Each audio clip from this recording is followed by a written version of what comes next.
Hola a todos, ¿cómo les va? Espero que bien.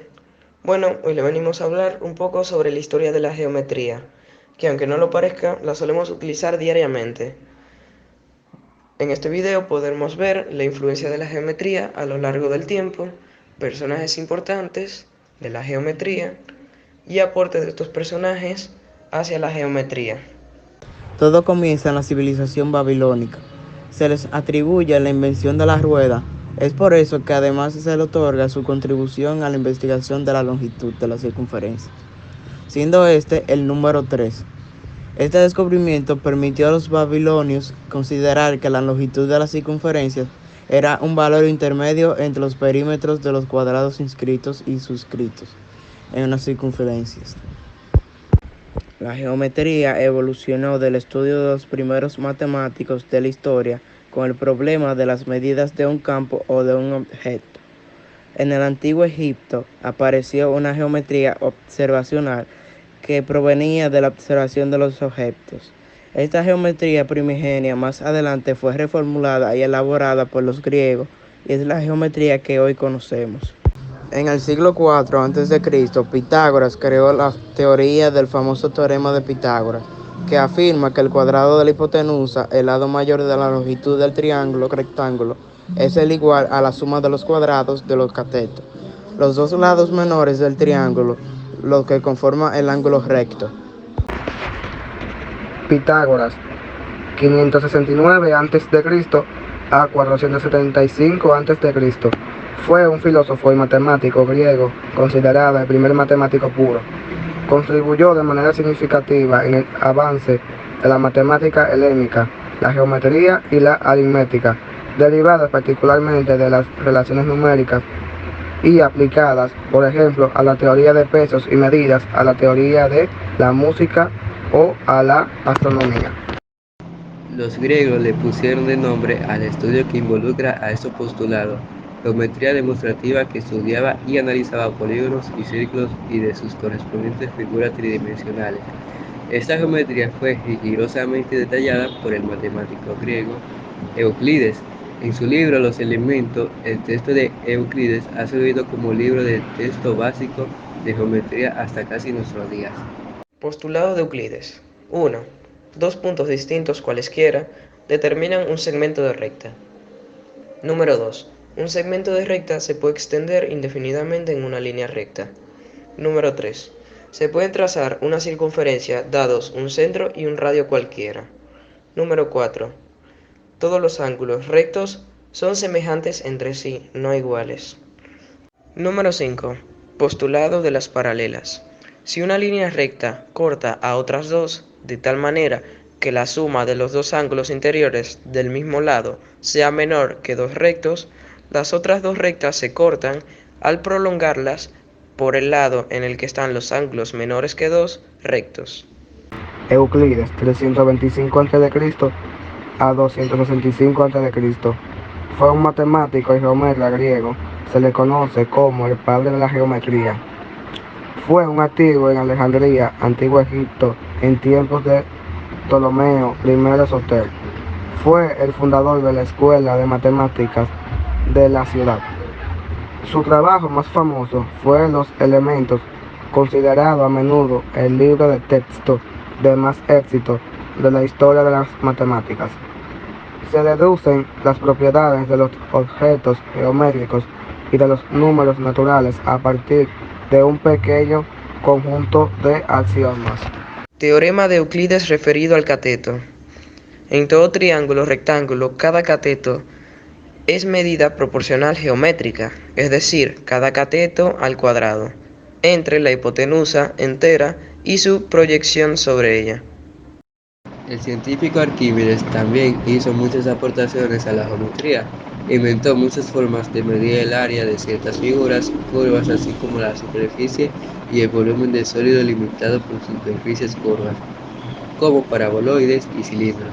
También creó un método para calcular una aproximación del valor de pi, la proporción entre el diámetro y la circunferencia de un círculo, y estableció que este número estaba entre 310/70 y 310/71. Arquímedes, de Siracusa. 287 a.C. a 212 a.C. Se considera que Arquímedes fue uno de los matemáticos más grandes de la antigüedad, en general de toda la historia. Usó el método exhaustivo para calcular el área bajo el arco de una parábola con el sumatorio de una serie infinita, y dio una aproximación extremadamente precisa del número pi. También definió la espiral que lleva su nombre, fórmulas para los volúmenes de las superficies de revolución y un ingenioso sistema para expresar números muy largos. A principios del siglo XVII en Europa, René Descartes y Pierre Fermat descubrieron la geometría analítica que relaciona la matemática y el álgebra por el medio de correspondencias entre puntos dentro de un plano y números. Además, Descartes y Fermat vieron que las ecuaciones algebraicas corresponden con figuras geométricas. Eso significa que las líneas y ciertas figuras geométricas se pueden expresar como ecuaciones, y a su vez las ecuaciones pueden graficarse como líneas o figuras geométricas. La geometría sufrió un cambio de dirección en el siglo XIX. Los matemáticos Carl Friedrich Gauss, Nicolas Lobachevsky y Jonas Boolay trabajaron por separados y desarrollaron sistemas coherentes de la geometría no euclidiana. Estos sistemas aparecieron a partir de los trabajos sobre llamados postulados paralelos de Euclides, al proponer alternativas que generen modelos extraños y no intuitivos de espacio, aunque eso sí coherentes. Janos Bolyai, 1802 y 1860, es famoso por sus trabajos acerca de la geometría no euclidiana, compartiendo la autoridad de su descubrimiento de forma independiente con el alemán Carl Friedrich Gauss y con el ruso Nikolai Lobachevsky. Carl Friedrich 1777 y 1855 fue un matemático, astrónomo y físico alemán que contribuyó significativamente en muchos ámbitos, incluida la teoría de números, el análisis matemático, la geometría diferencial, la estadística, el álgebra, la geodesia, el magnetismo y la óptica, considerado ya en vida como un príncipe de los matemáticos. Nikolai Lobachevsky, 1792 y 1856. Entre sus principales logros se encuentra la demostración de varias conjeturas relacionadas con el cálculo tensorial aplicados vectores en el espacio de Hilbert. Fue uno de los primeros matemáticos que aplicó un tratamiento crítico a los postulados fundamentales de la geometría euclidiana. Felix Klein es la otra gran pieza clave de la geometría en el siglo XIX.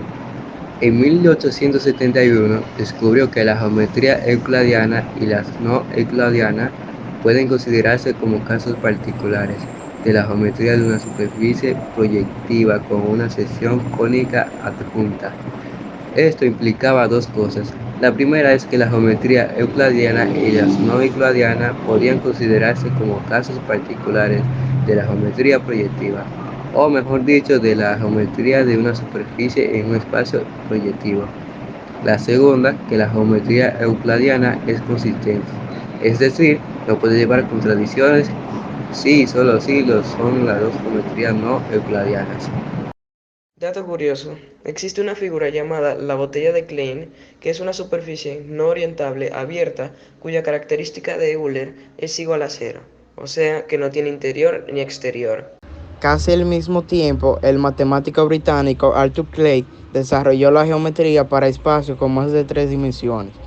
Imaginemos que una línea es un espacio unidimensional.